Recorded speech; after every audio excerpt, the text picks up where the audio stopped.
La catégorie suivante, vous la connaissez forcément. Je vous laisse deviner. Je suis un vivipare, muni de poils, de mamelles et d'oreilles à pavillon externe. Je suis homéotherme, c'est-à-dire que mon organisme me permet de maintenir une température interne constante. Je suis... Non. Allez, un petit effort. Bah, je suis un mammifère, évidemment. Un mammifère, comme l'ornithorynque.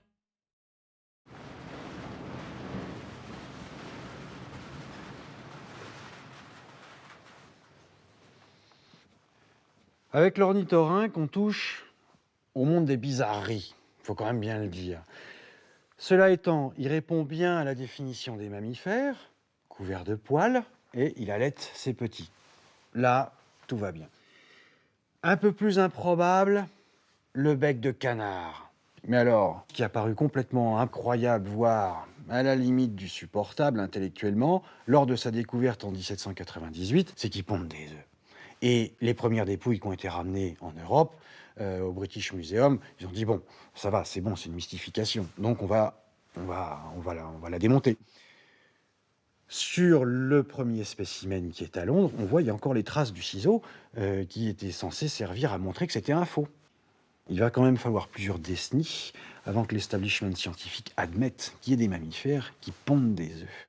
Et à tel point qu'il y en a un autre qui a été découvert, l'échidné, enfin les échidnés, parce qu'il y a deux espèces, et que dans la classification, on a bâti pour eux une catégorie particulière qu'on appelle les monotrèmes. Les monotrèmes. Ce sont les mammifères les plus éloignés de moi dans la classification.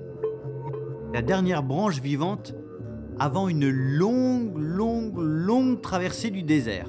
Bah oui, parce qu'ensuite, il ne se passe plus rien. Pas le moindre cousin vivant pendant 130 millions d'années. 130 millions d'années, c'est long.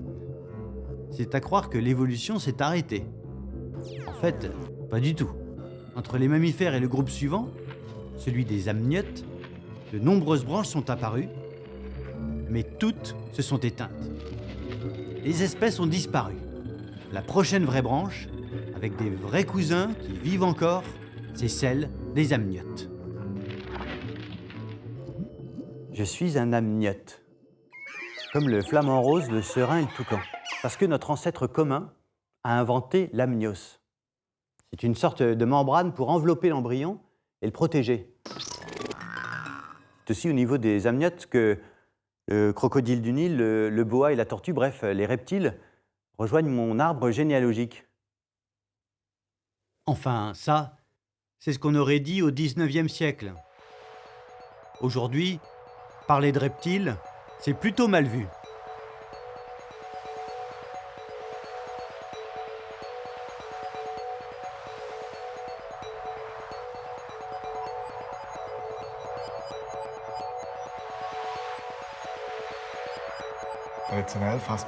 Traditionnellement, on regroupe sous le nom de reptiles les tortues, les crocodiles, les sauriens et les serpents. On sait aujourd'hui que le terme reptile ne caractérise pas un groupe naturel. Un groupe naturel se compose d'animaux issus d'un même ancêtre et il doit en inclure tous les descendants.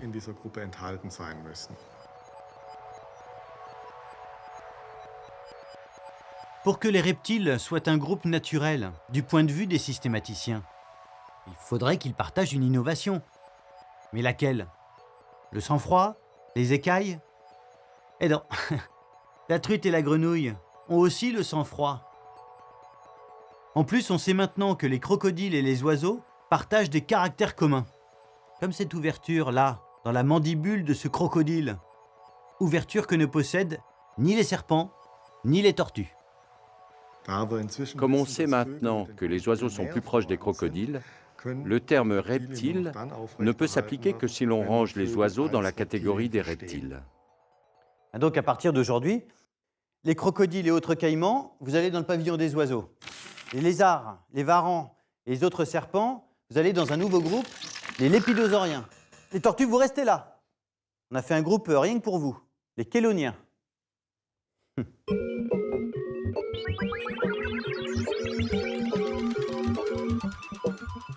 La classification change avec l'évolution des connaissances. Des branches nouvelles apparaissent, d'autres tombent. L'arbre de la vie, tel qu'on le connaît, n'est pas figé. Allez, dépêchons-nous d'avancer avant que ça bouge encore. L'embranchement suivant, c'est celui des tétrapodes. Il y a 340 millions d'années. Pour appartenir à la superclasse des tétrapodes, il faut un nombre pair de membres locomoteurs munis de 1 à 8 doigts chacun. On en connaît aujourd'hui 26 308 espèces, de toutes formes et de toutes tailles, de la salamandre à la girafe, en passant par le crapaud-buffle.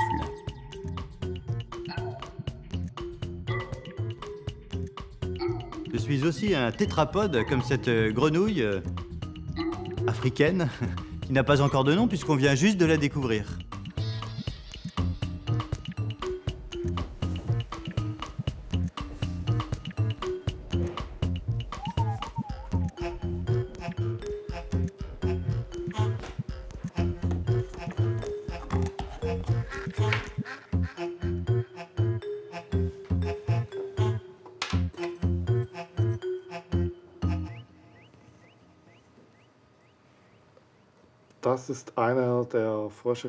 Voici l'une des grenouilles dont nous pensons qu'elle forme une nouvelle espèce d'après nos analyses acoustiques.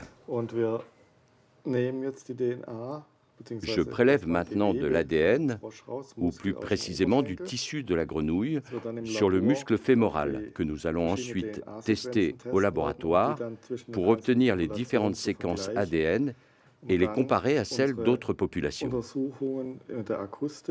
Nous pourrons alors compléter nos analyses acoustiques et anatomiques et déterminer si nous avons effectivement différentes espèces.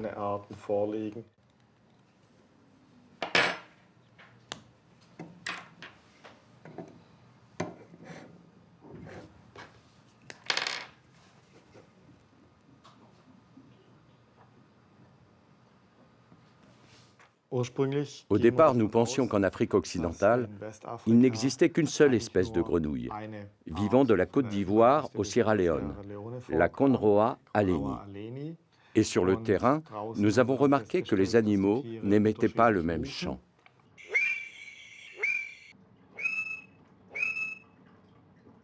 Nous entendons maintenant les chants d'accouplement de ces deux populations. Ce sont par ces chants que les grenouilles attirent les femelles. Voilà celle-ci et celle-là. Comme les chants sont différents, on peut supposer qu'il s'agit d'espèces différentes. Mais pour le prouver, pour disposer d'un autre argument, nous avons étudié leur ADN. On voit sur cet écran les 4 bases de l'ADN représentées par 4 couleurs différentes. On remarque très bien que certains spécimens possèdent la même séquence et que d'autres en ont des divergentes. Ce sont ces divergences qui nous intéressent maintenant. L'ADN est un caractère au même titre que l'ossature, le chant et le comportement d'un animal. Ce sont tous des caractères. Beaucoup de gens pensent que la génétique représente plus ou moins le Graal des systématiciens. Ce n'est pas le cas. Un caractère génétique n'a pas plus de valeur qu'un caractère morphologique. Mais comme les caractères génétiques sont beaucoup plus nombreux, ils nous fournissent beaucoup plus d'informations d'un point de vue purement statistique pour tenter de découvrir effectivement des divergences ou des similitudes. Maintenant, c'est officiel. Grâce aux analyses génétiques, notre grenouille africaine appartient bel et bien à une nouvelle espèce. En attendant qu'on lui choisisse un petit nom, continuons. Nous voilà arrivés aux environs de moins 420 millions d'années, bien avant les tétrapodes et bien avant que notre ancêtre commun ne soit sorti des eaux. C'est pourtant à cette époque reculée qu'est survenue l'innovation qui a rendu possible la vie terrestre.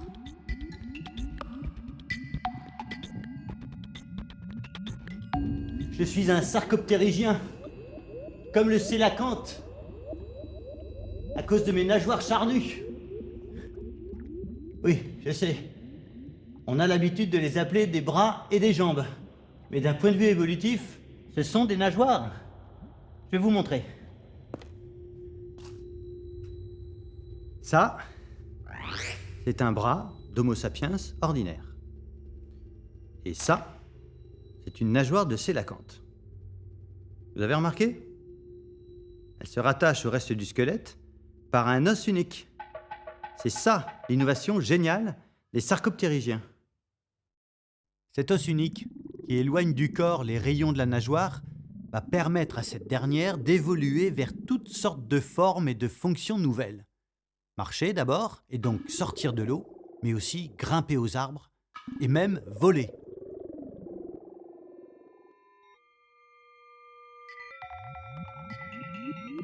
À l'embranchement suivant, voilà des cousins dont les nageoires ne sont pas charnues. Un peu comme si leurs doigts étaient fixés directement au tronc. Je suis un osteichtien, comme la sardine et le saumon d'Écosse, parce que je possède de véritables os au lieu d'un simple cartilage.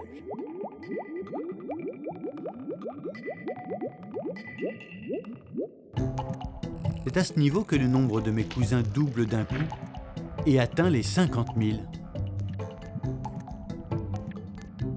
50 000, un chiffre impressionnant, mais finalement assez modeste en regard des millions d'espèces qui peuplent la planète.